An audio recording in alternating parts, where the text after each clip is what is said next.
Chargers beat the Raiders 20-9. It was a second half of not a lot of action. The Chargers kind of came out on fire in this game. They're in sole possession of first place in the AFC West for the first time since Week 5 of 2021 season. Crazy. That team did miss the playoffs, don't forget. They started out hot, beat the Chiefs early in the year, and it fell apart down the stretch. They lost in a overtime to the Raiders on Sunday Night Football in Week 18. Right. But right now, I mean, the story of this game, Chris, was just the Chargers' defense. Geno Smith did not look good. Ashton Genty had really nowhere to go most of the time. The Chargers' defense, they had 15 passes broken up. They had 6 tackles for loss. They had 3 takeaways.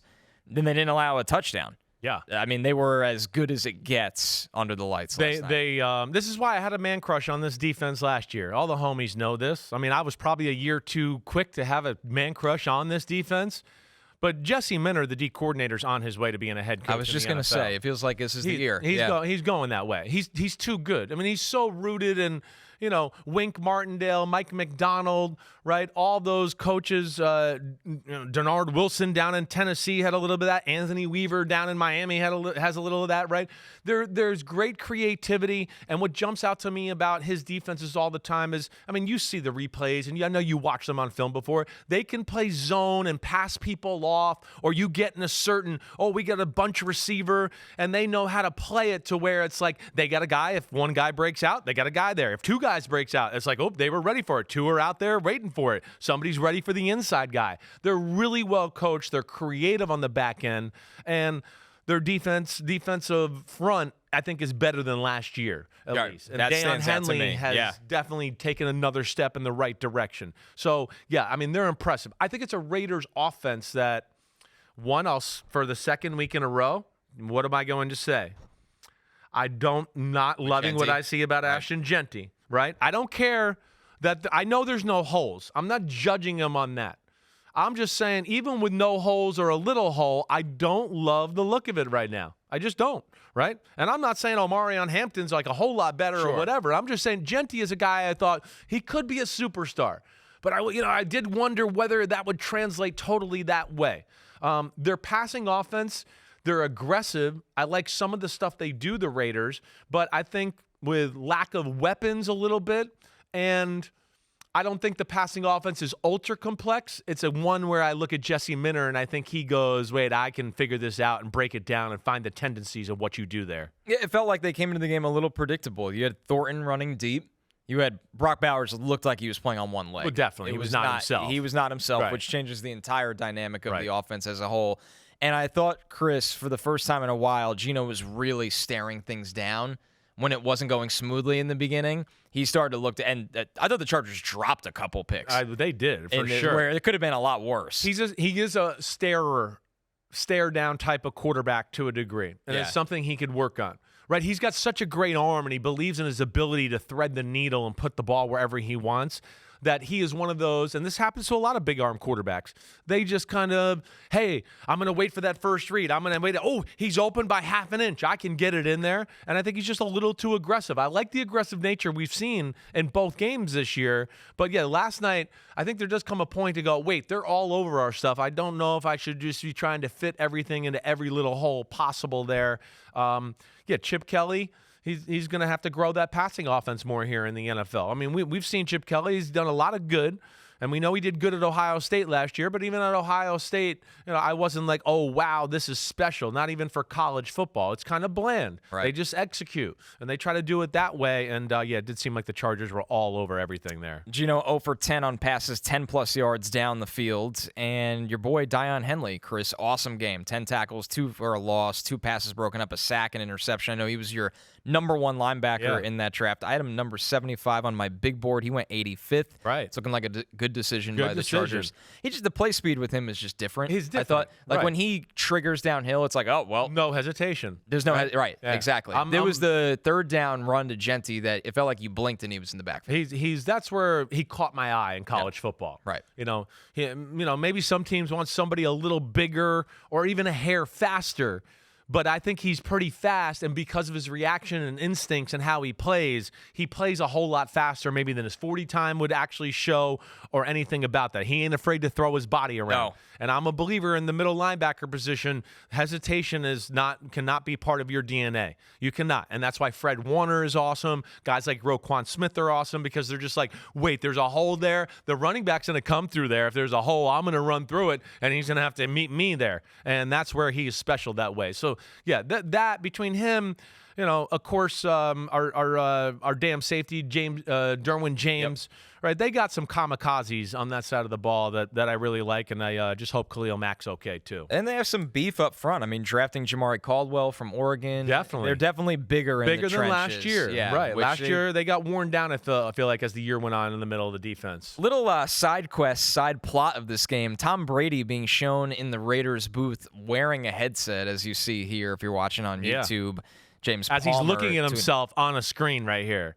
Right? When people got to realize, when you see that right there, that look, there's TV screens in the top corners of all these press boxes, coaches' boxes, all that. So he's looking at it right now like, they're showing me, right? And he keeps looking. What'd you think, man? I just feel like it was an awakening for everybody last night of how this is happening, where I was kind of more in line with you. Number one, I think it's ridiculous. I think this is a league problem, not a Tom Brady problem, because he's doing what he's allowed to do. Exactly right. I got no problem with Tom. No problem with what Tom's doing. If I was Tom Brady and had a lot of money and was really smart, I would do as many things as I can. Exactly right. I don't think you can be a broadcaster for some of the biggest games in the sport every week and then also be meeting with the offensive coordinator of a team in the league as a partial owner multiple times a week. I think there is the definition of conflict of interest. There's no denying that. I'm not mad at Brady either. I'm with you on that. Like, hey, if you can do it, keep doing it. I'm all for it. This is a league problem. I think you said that. That's exactly the point. It's a league problem. I could also say, though, if I was the coach of the Chargers or the coach of the Broncos, and he's doing one of my games later on, he's not getting anything. No, I mean, you can't. We know he's not getting to go to practice, but forget that. I would be very careful in telling him anything about our football team.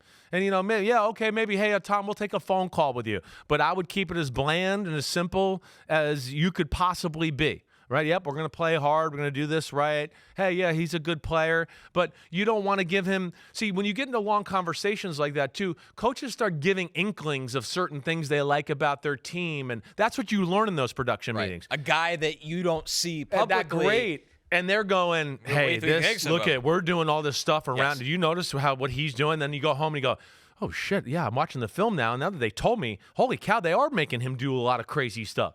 And now you're clued into that to look at that, maybe tell your team, the Raiders, whatever else. Yeah, that's what I don't like about it. I don't like about that.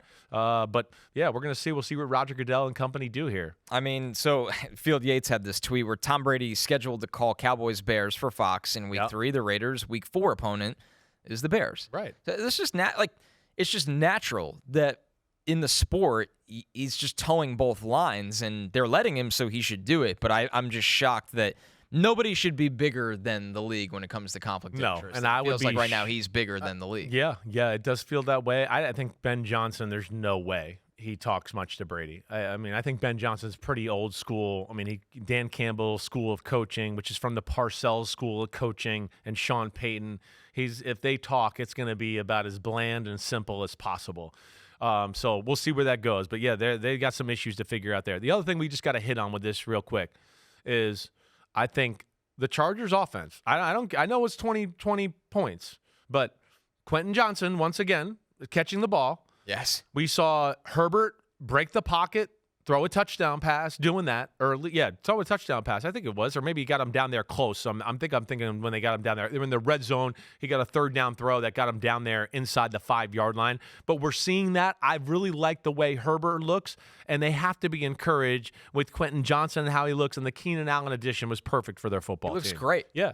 It's just a reliable outside possession receiver that can kick inside. Exactly. I feel like in that game, because I know McConkey only had 5 catches, it felt like the defense was kind of keying in a little bit on McConkey. Yeah, right. And that's how you let QJ get over the top. And my take with QJ is he's just making the plays that he needs to make. That's it. You don't need him to be a star. No. Like, it felt like year one, those plays were 50-50 plays We were at like, wait, best. it's a shallow cross. Yeah, You why is he dropped dropping it. the Right. ball? It's a go route. You dropped it. Right. If he just catches those, you're right. That's all they need. That's what they're looking for in that offense. Just somebody to stretch the field a little bit. You got one of the best deep throwers in the football with Herbert, one of the best arms in football, and he gives them a little bit of a scary element because you can see when he opens up, he can really, really run. So that's got to be awesome. And let me just say, too, to end it out, that Raiders defense is pretty damn good. Right. So don't just look at it and go, oh, it's 20 points and it wasn't perfect and the numbers weren't good. No, the Raiders, you watch, as this year goes on, they're going to be a pain in the butt. Patrick Graham, their defensive coordinator, he's good. And, yeah, I bet you a lot of his game plan in certain third down situations and stuff was like, don't let Ladd McConkey run on one of his option routes On those freebies. and those freebies and stop him that way. Yeah, I think they're a team that, the secondary just looked like they didn't have the answers because the plays were going on so long. Right. And Herbert, when he could challenge you over the top, he's as good as anybody in the league. Definitely. At that. It was Definitely. pretty to watch. Yo, homies, it's time to watch some games. That's right. We're on to the NFL season here with Chris Simms Unbuttoned. Hit subscribe to get our weekly picks, Sunday night recaps after every game, and much, much more. Thanks for watching. Peace out, homies. Remember, subscribe. Peace out.